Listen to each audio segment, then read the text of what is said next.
Welcome to The Explainer. Okay, if you're a board member, an executive, you know this problem all too well. You've got to hire a new leader for a really complex market, maybe overseas. The pressure is on. But what if the way we've always approached this choice is just fundamentally wrong? Right. It's the classic standoff, isn't it? Who do you bet on? Do you go with the local candidate who knows the turf, the language, the people? Or do you pick the experienced expat with that killer global track record? You're basically choosing between local depth and global process. But who is actually the safer bet? So on one hand, you've got fluent geography. This feels like the safe choice, right? They're already embedded in the culture. But then on the other side, you have the global resume. This is the expat who promises to bring in world-class systems and best practices. Both of them, on paper, look like really solid, logical hires. But here's the twist. What if this whole framework, this choice, is actually a trap? According to one leader deep in global strategy, both the local star and the global veteran often end up failing, and for the exact same hidden reason.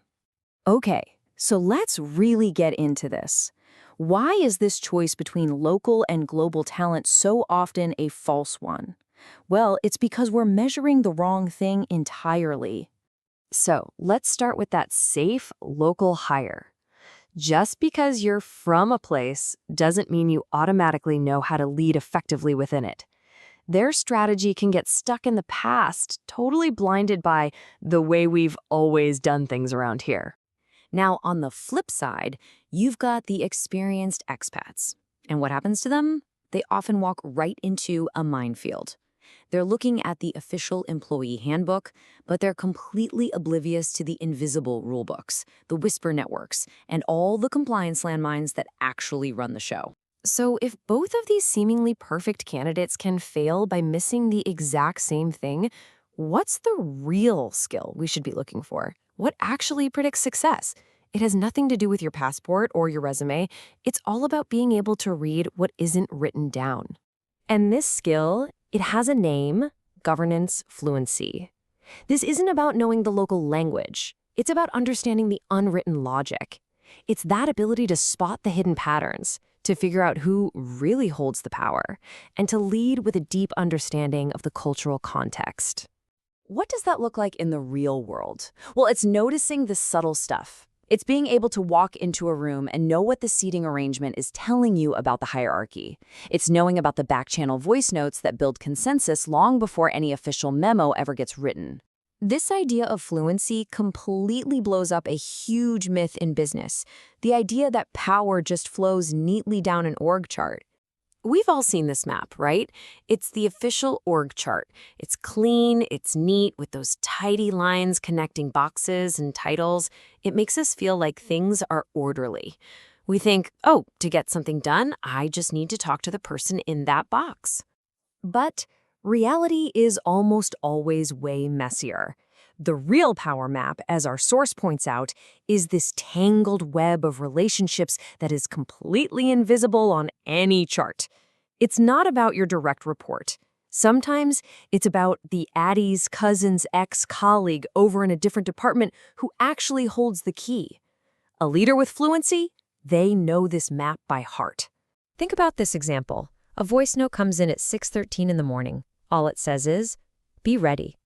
Hours later, the official policy memo finally makes the rounds. But by then, the fluent leader has already acted. That's not a superpower. It's just being plugged into the real power map. And here's the crucial takeaway from that. If you are waiting to react to an official announcement, you've already lost. In these kinds of high-context cultures, leadership isn't about responding. It's about foresight. It's about making your move before anyone else even knows there's a move to be made. Okay, so let's see how this fluency thing applies to driving actual change. Our source points out another really common trap: confusing real innovation with something they call optics theater. You know, a lot of leaders think empowerment just means telling their team, okay, go innovate, and then walking away. The author calls that abandonment, and it just leads to chaos. You get a spike in complaints and totally fragmented results. Real empowerment needs scaffolding. It's leadership that provides structure, context, and support. That's what leads to coherent, real innovation. So, how do you actually build this scaffolding? It's not about sending another memo. It's a hands-on cycle. You have to observe what's really happening on the ground, truly understand the context, then calibrate your strategy based on that reality. And then you rebuild trust by working together. Leadership is a verb, not just a title. And this gets to the heart of optics theater. It's performing leadership instead of actually doing it. It's all about celebrating the big, shiny, tweetable headline, while the truly fluent leader is quietly in the background doing the real hard work, making sure the system actually works and can survive an audit. All of this brings us to the final and maybe the most important takeaway from this. It's the one unspoken rule that governs absolutely everything.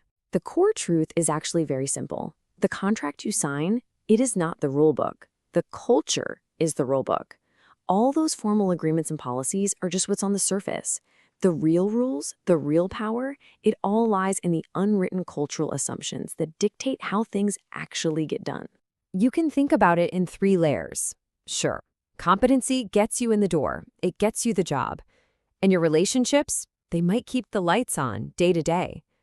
But the thing that holds it all together, the thing that ensures long-term success, that's cultural fluency. And this is the real tragedy our source sees over and over again. Good, talented, competent people fail. And it's not because they aren't smart or skilled. It's because they just couldn't read the invisible ink. They couldn't decipher that unspoken contract that really governs the culture. They broke a rule they never even knew existed. So we're left with this final challenge. The choice isn't really between a local hire and a global one. It's between someone who can follow a script and someone who can read the entire room. So the ultimate question for any board, for any hiring manager, is this. Are you hiring for the resume, or are you hiring for the fluency that will actually ensure your organization lasts?